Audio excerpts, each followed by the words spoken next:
debe y juega un papel fundamental en su desarrollo social y económico. Si lo consideramos de esta manera, tenemos una puerta abierta para muchas perspectivas de desarrollo. Si no lo vemos de esta manera, vamos a seguir limitados en muchas políticas que podemos implementar, pero que nos pueden llevar a muy corto alcance, o que pueden quedar limitadas y no concluirse.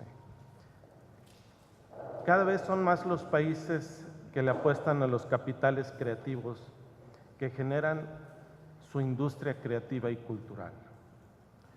Ellos han sabido leer el cambio en el consumo cultural. Esto es muy importante analizar, ya no lo mencionaron Alejandro en su primer. El consumo cultural viene teniendo un desarrollo importante y un cambio a raíz del desarrollo de las nuevas tecnologías. Si no consideramos esto y lo tenemos en cuenta, podemos limitarnos en el desarrollo de una política.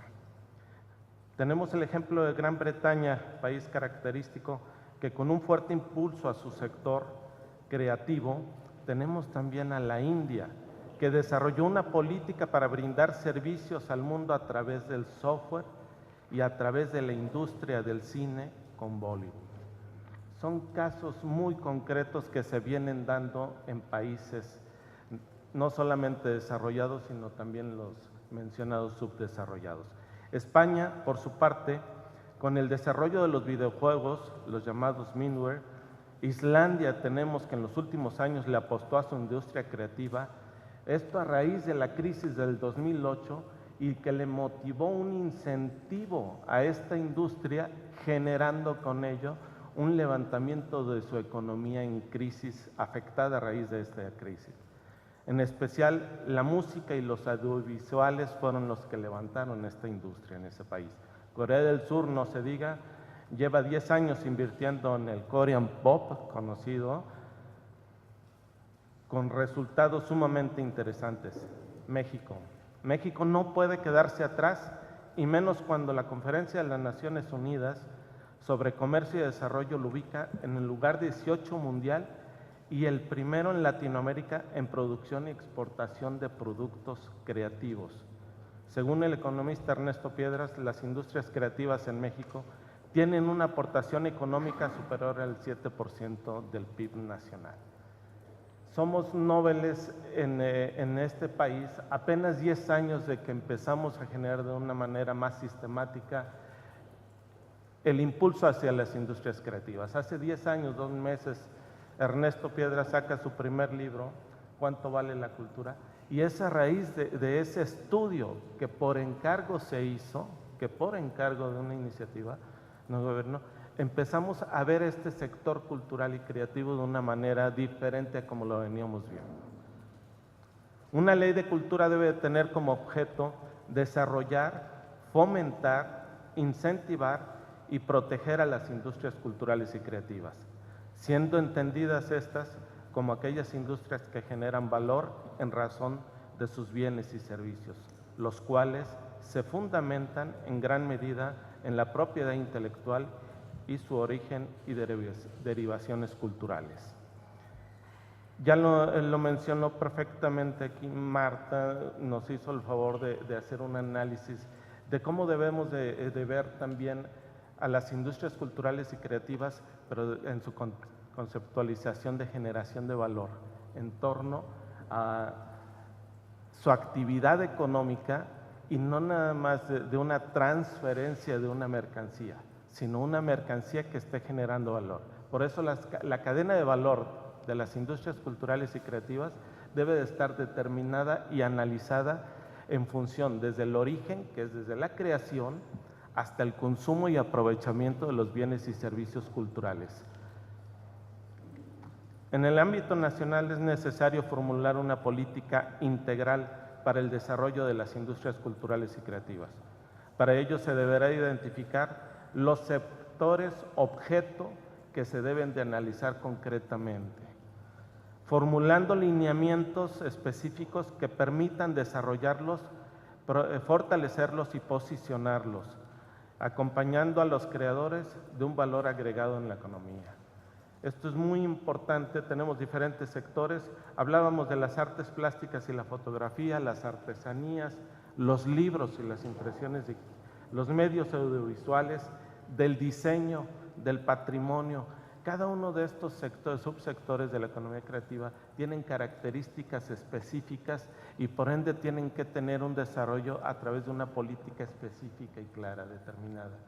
No puede ser lo mismo para el ramo de las artesanías que para el diseño.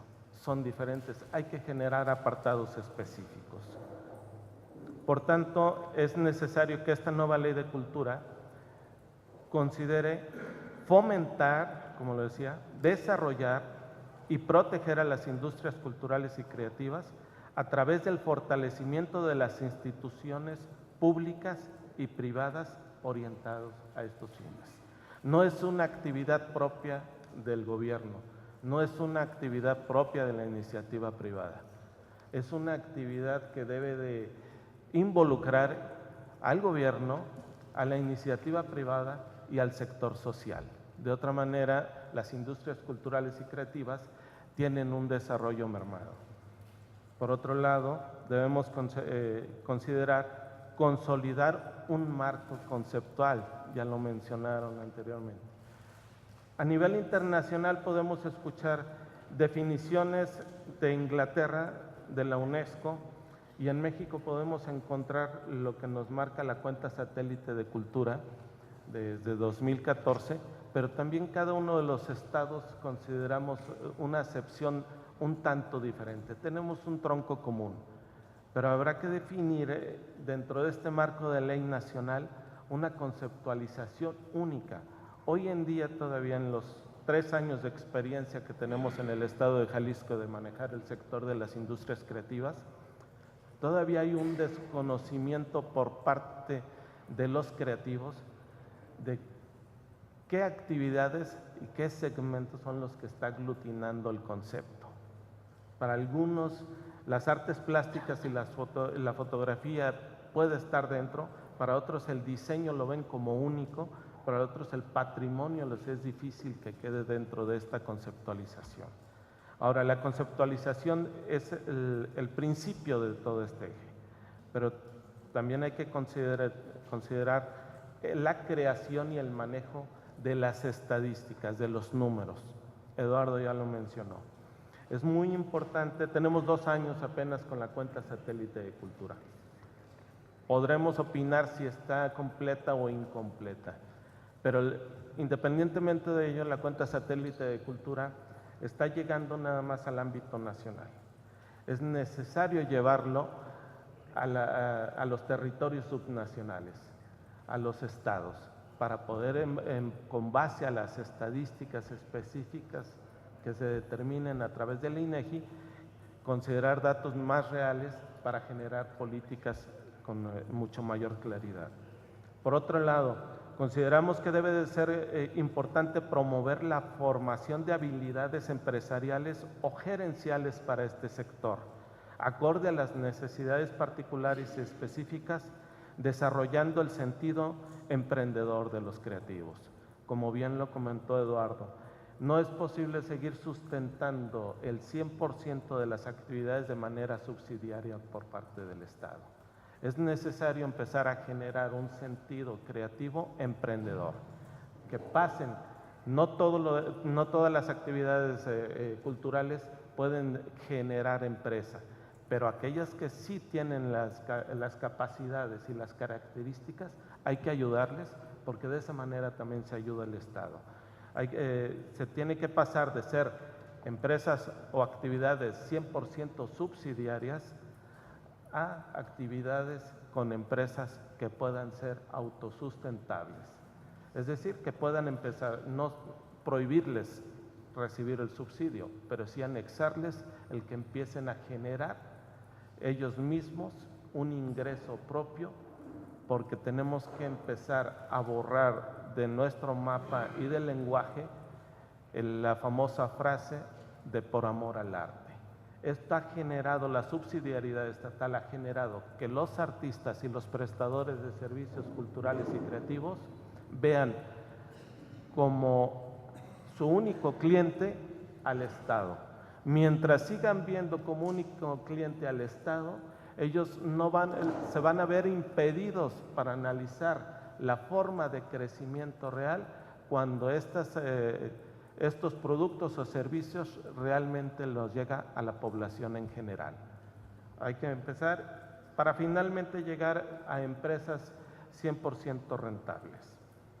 También consideramos que se deberán considerar aquí los incentivos fiscales, un punto muy delicado, incentivos fiscales a los que ejerzan mecenazgo, patrocinio o auspicio de las actividades definidas como tales.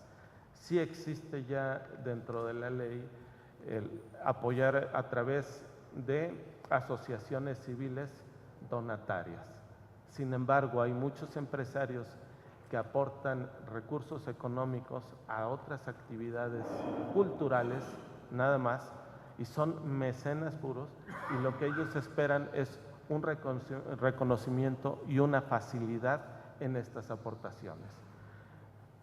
Regularmente, cuando hablamos en cultura, el recurso económico es lo que más nos hace falta. Esta es una forma de podernos allegar. Aunado a esto, podemos crear la figura de empresas culturalmente responsables.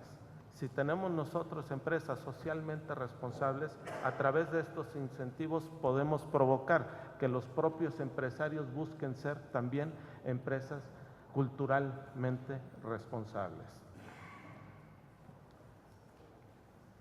Se deben de considerar de una manera mucho más clara los mecanismos de financiación que permitan desarrollar a las industrias culturales y creativas, ya sea abriendo líneas de crédito para emprendimientos creativos o a través de capital semilla y capital emprendedor mediante programas perfectamente elaborados y concursables todos ellos, acorde a las propias necesidades y características del sector. Si bien es cierto a nivel nacional la Secretaría de Economía tiene programas de apoyo y en el que dice que las industrias culturales y creativas son bien recibidas y acogidas en esos programas, las características de los programas parecen estar hechas para que el sector cultural y creativo no acceda a esos programas.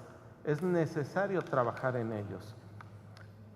En ese sentido, el Estado de Jalisco ha venido trabajando perfectamente y entendiendo esas situaciones. Desde el año pasado se lanzó la primera convocatoria de la ley de mecenazgo, Jalisco, el segundo estado de la República, si mal no recuerdo, que tiene una ley de mecenazgo.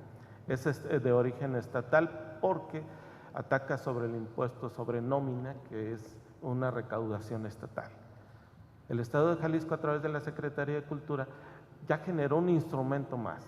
Aquí es muy importante que el Estado de Jalisco ya tiene esta ley de mecenazgo.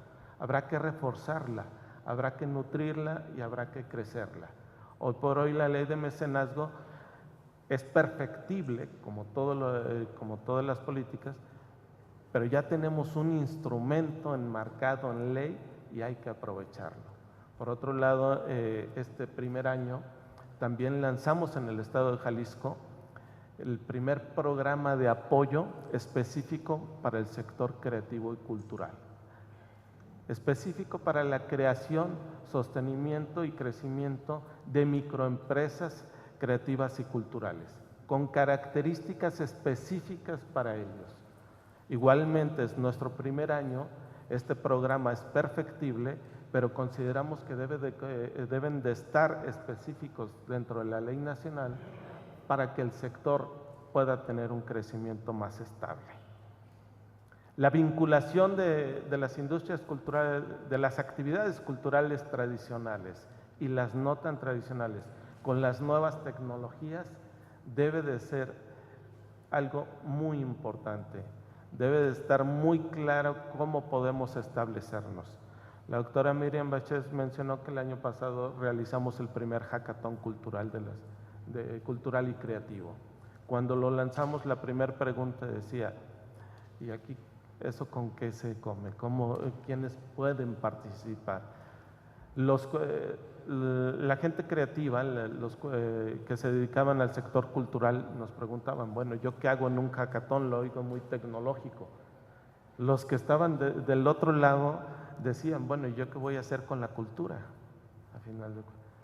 La mezcla de estas dos partes, además de los financieros y los mercadólogos importantes, porque nos generó una riqueza increíble de oportunidades de desarrollo, porque la cadena de valor no solamente se compone de la creación y la producción, tenemos la reproducción, la promoción, la difusión, la comercialización para llegar al consumo de estos bienes y servicios. Pero si alguno de estos eslabones de la cadena de valor no se está llevando a cabo o se lleva a cabo inadecuadamente en su apoyo, pues difícilmente vamos a tener una industria creativa sólida en ese aspecto. Es necesario que las industrias creativas se sientan parte de las mismas y no solo empresas más de una economía de Estado.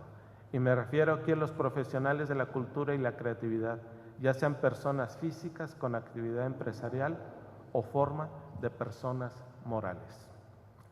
Gracias.